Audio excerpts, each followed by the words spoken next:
Welcome to the Slop Farm. Enjoy the video. You start by opening Capcut and creating a project. Import both the video and the clean audio track. Once done, check file formats and sample rates to avoid drift. Mismatched sample rates cause sync issues. Make sure waveforms are visible and audio layers unlocked so you can trim and nudge precisely. You'll work faster if you set timeline zoom to 1/2 or 1/4 view to see larger segments. Now, align the playhead, where the first visual cue matches the audio hit.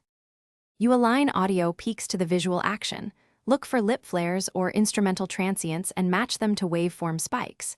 If audio is slightly off, use manual nudge or the speed adjustment tool. Tiny percentage changes correct drift without quality loss.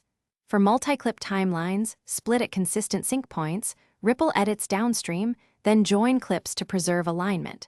Make sure crossfades are short to avoid phasing. Once the bulk is synced, listen through the entire sequence at normal playback speed. You finalize by applying short fades on cuts, normalizing levels, and using EQ to remove muddiness. This helps tracks blend naturally. Once done, export a 10-20-second test clip to verify sync and quality at full render settings. If audio still skips or drifts after export, make sure the source file's sample rate matches the project. Re-import or convert to 48,000 if needed. If problems persist, mute extra tracks and solo the primary audio to isolate the issue before reworking edits. Thanks for watching. Consider subscribing if we helped you today.